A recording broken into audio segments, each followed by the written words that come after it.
In August of 2022, a new law went into effect in Colorado. It made sweeping changes to what is allowed and not allowed when an employer gets its workers to enter into non-competition agreements.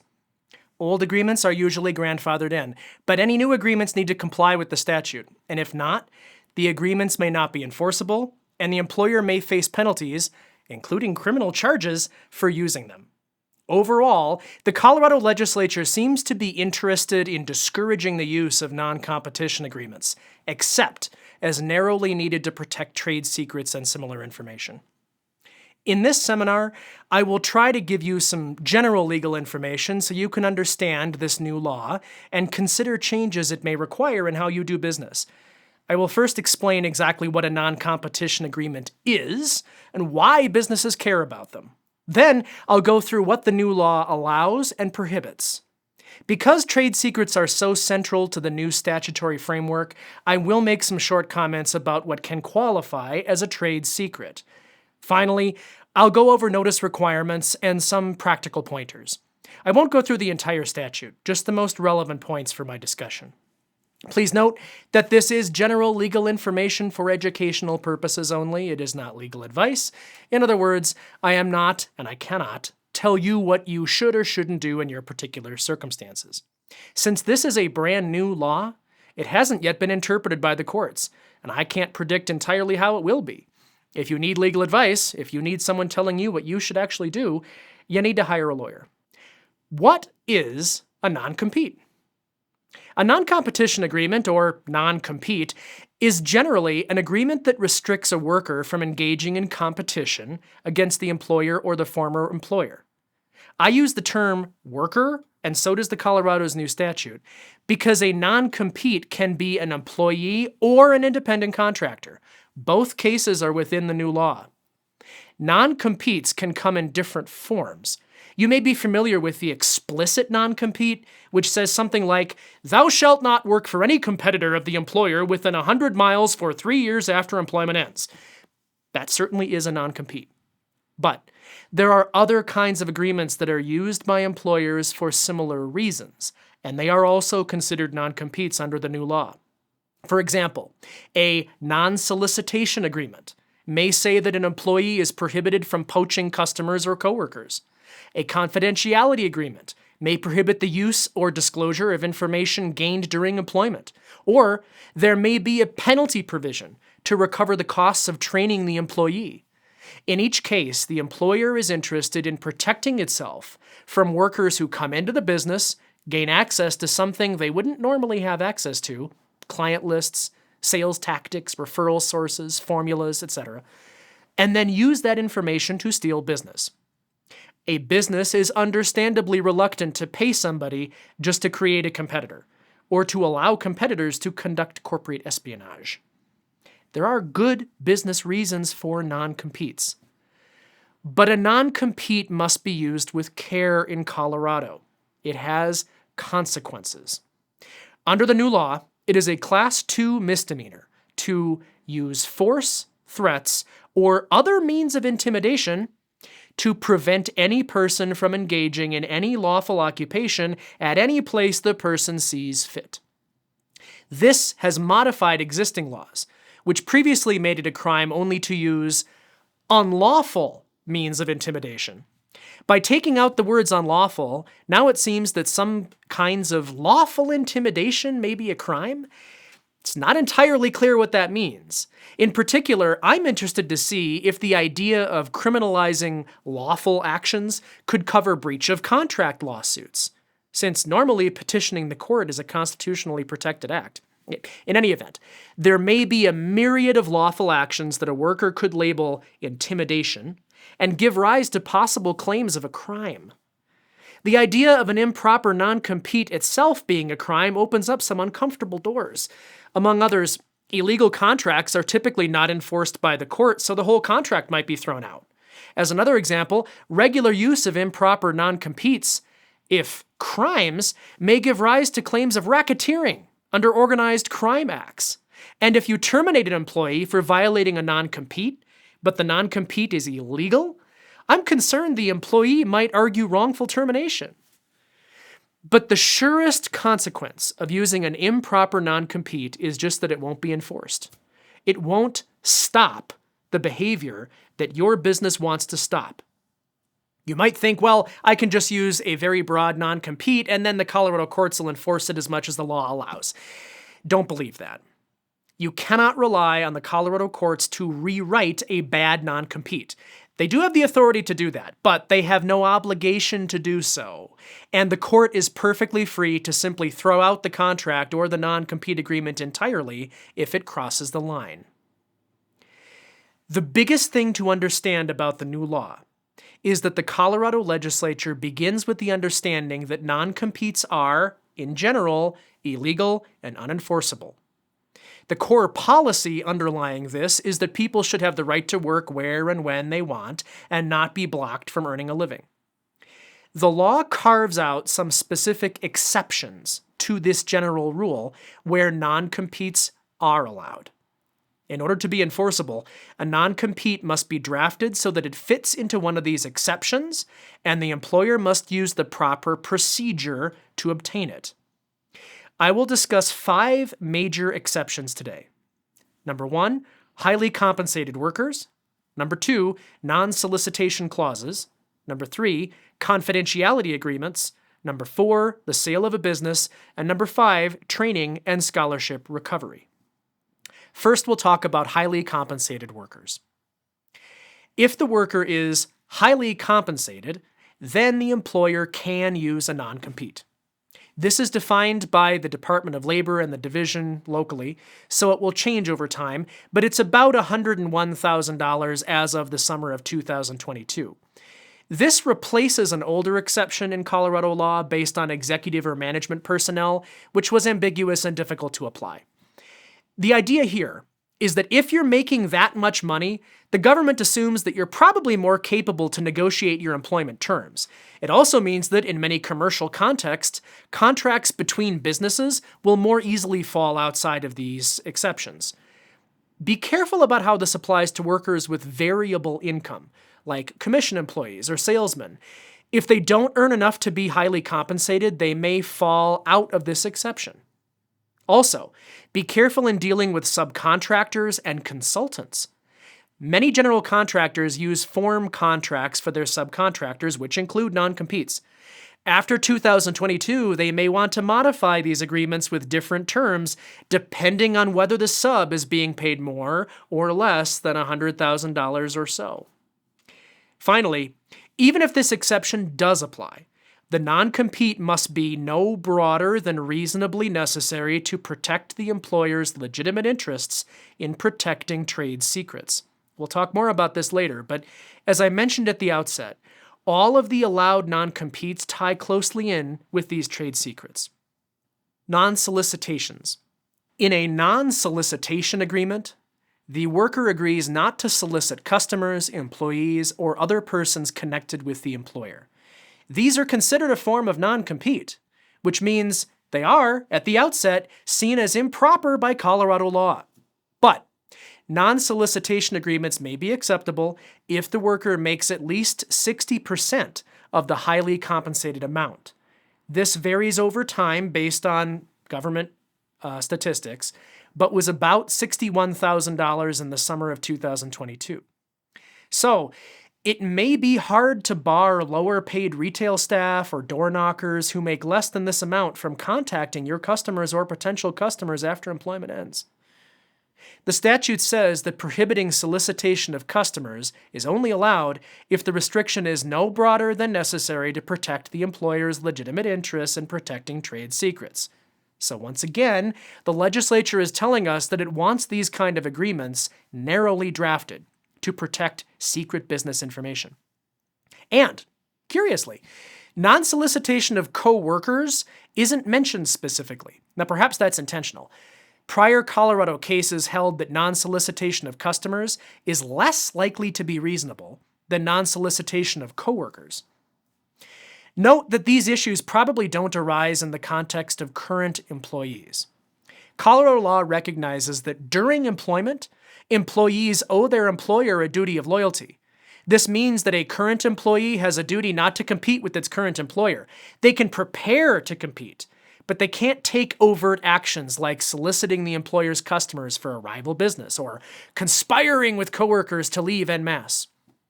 The law does not specifically say anything about non-solicitation of vendors, referral sources, contractors, suppliers, or others. So if your business needs to restrict that kind of solicitation, it may want to couch the restriction in terms of trade secrets only. The next part of the statute is confidentiality. An employer can ask its workers to sign a confidentiality agreement that is relevant to the employer's business. What can be made confidential? Well, it may be broader than what is a trade secret, because this part of the statute doesn't actually use the words trade secret.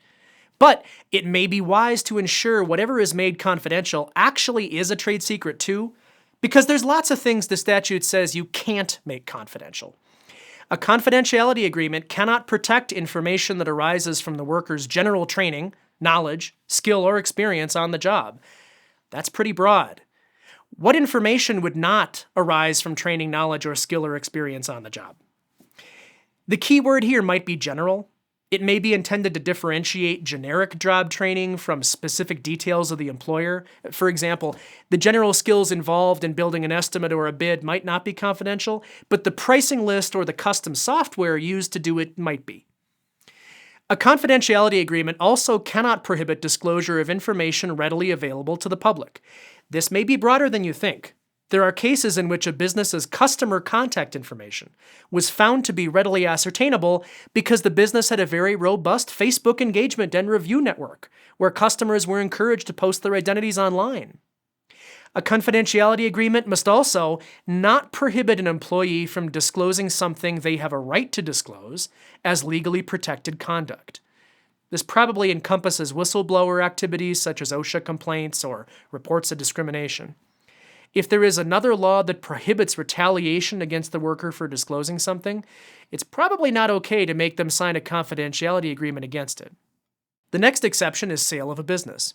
An employer can obtain a non-compete in connection with the purchase or sale of a business. The idea here is that goodwill of the old business is being sold. Goodwill means reputation, customer loyalty, brands, that kind of thing. If the selling owner can just go tell her customers she's now at a new firm and they should hire her, then the goodwill is basically worthless or never sold at all. Colorado law protects this by allowing non-competes in the sale of a business. There's a case in Colorado suggesting that these kind of non-competes are interpreted more liberally than other kinds, and that makes sense.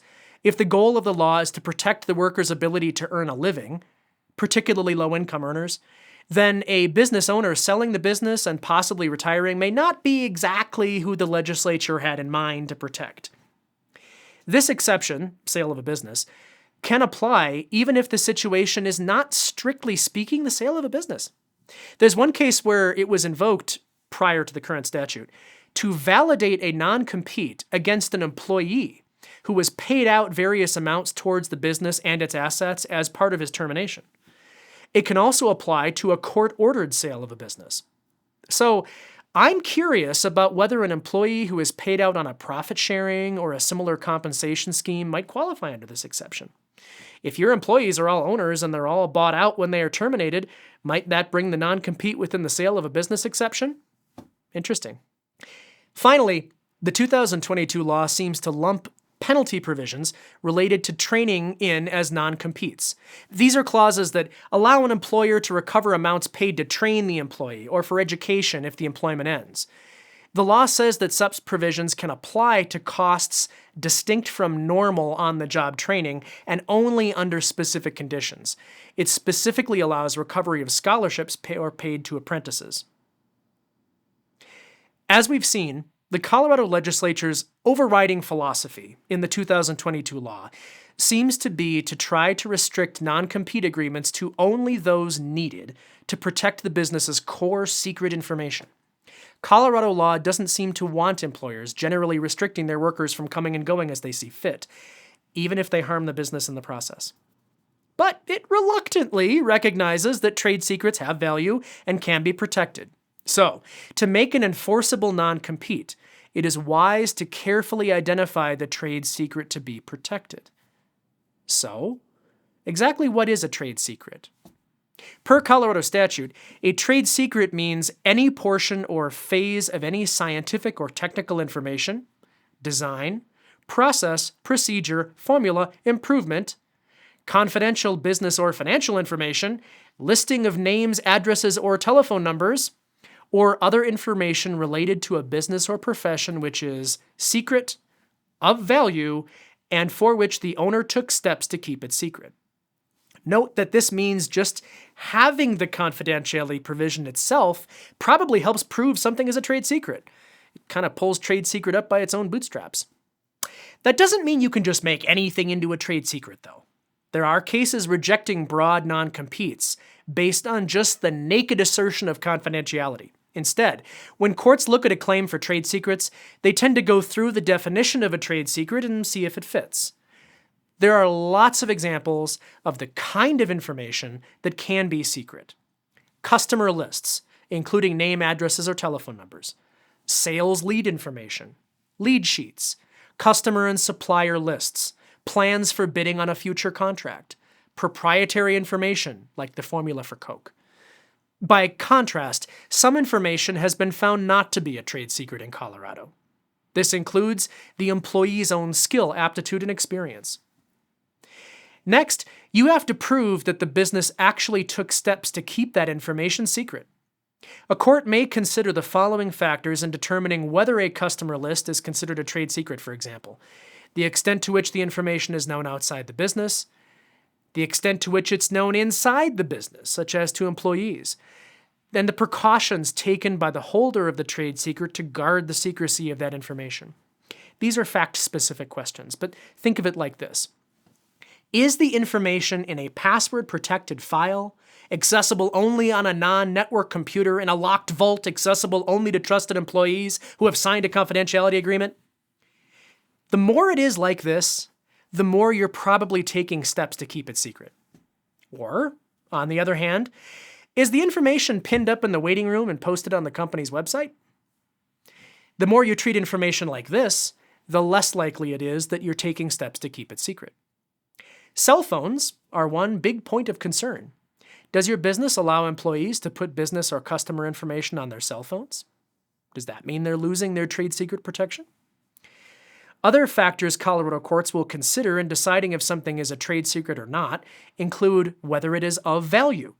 For this, courts might consider the savings effected and the value to the holder in having the information as against its competitors, the amount of effort or money expended in obtaining and developing the information, and the amount of time or expense it would take for others to acquire and duplicate the information. After all, the reason that businesses want to keep this secret in the first place is that competitors might want it because it has value. This is where good record keeping can come in handy, so your business can prove what was paid or invested to generate the trade secret. Perhaps your business purchased a mailing list from some professional. Maybe your business generated a long list of referrals off of its reliable good work for many decades. The more the value of the information can be articulated, the better chance it'll be found to be a trade secret. Finally, even if your non-compete passes muster under the new 2022 law, you're not out of the woods yet. Colorado courts still get to look at the agreement and decide if it's substantively reasonable. The non-compete must not impose an undue hardship and must be no broader than necessary to afford the required protection. As a practical matter, this means that non-competes should be reasonably limited in time and geographic area. Cases in Colorado suggest that a 100-mile radius from the employer and a 5-year period of time can be reasonable. A total ban on soliciting customers may not be reasonable. There is a case in Colorado where the court was annoyed that the non-solicitation clause did not specify what information or knowledge may be used to solicit customers, but instead called it a mere total prohibition. Now, tough questions arise here. It's probably okay to prohibit the worker from running off with your customer list. But how can you prohibit the employee from memorizing a few key phone numbers? Even if you've done everything the statute wants, and your non-compete is substantively enforceable, you're still not done. You still have to make sure that you're notifying the worker in the proper way, or it can all be tossed out. Starting in August of 2022, non-competes cannot just be buried in a larger contract. There must be a separate document warning the worker that the non-compete exists and where it can be found. So, your non-compete language can still be in paragraph 14 of your subcontractor agreement, but you will need a second document that specifically tells the worker where to go to look at that paragraph because it contains a non-compete. And this separate notice needs to be provided to the worker 14 days in advance of starting the work too. If you're making a current worker sign a non-compete, then the non-compete cannot be effective for 14 days.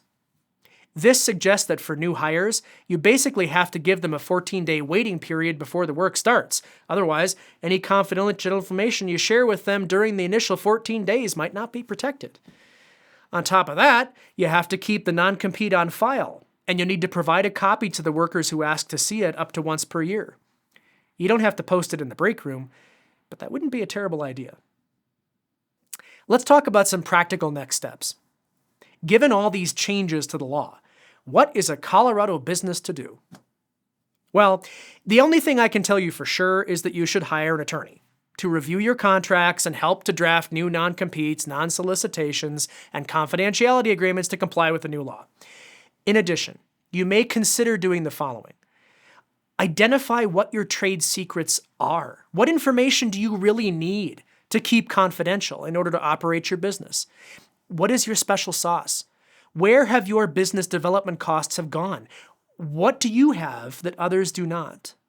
What relationships have you built up? What databases or client lists do you have? What have you paid for these? And what have you invested to create them? Consider exactly what kind of non-competition, non-solicitation, or confidentiality is needed to get those things protected. Ask yourself, what could a former employee do to really hurt your business? Once you have a good idea of what you need to protect and how it could be exploited by a former employee, see if you can fit the protection of your business that it needs into the statutory framework. Remember, most of these require a link to a trade secret or confidential information. You may need to go beyond the document itself and modify how your company does business to make sure the exception applies. For example, you might consider changing who has access to certain information and how it's protected. You might raise salary to employees to ensure they're triggering the compensation-based exceptions. Finally, you need to draft the non-compete and the notice carefully. Note that an off-the-shelf broad non-compete is probably a very bad idea and going to get you into trouble. Make sure that the non-compete is no more restrictive than it needs to be, that it's reasonably limited by geographic area and time, and is identified in a separate notice. Imagine some judge is looking at your non-compete 10 years down the line. Will it be obvious to the judge exactly what is being protected and why? Or will the document be a boilerplate, broad non-compete, devoid of context, that lets the worker argue over what it means? Thank you for watching this seminar in the Underhill Law Workshop series. If you found this interesting, useful, or if it raised worries or concerns about your business, and it probably should have done that at least a little bit, then we encourage you to reach out to an attorney to help advise you on how to draft, enforce, or modify non-competes and similar agreements you use in your business. If you would like to reach out to us at Underhill Law and you happen to be working in the state of Colorado, feel free to follow the link in the description below, and I look forward to speaking with you more in the future.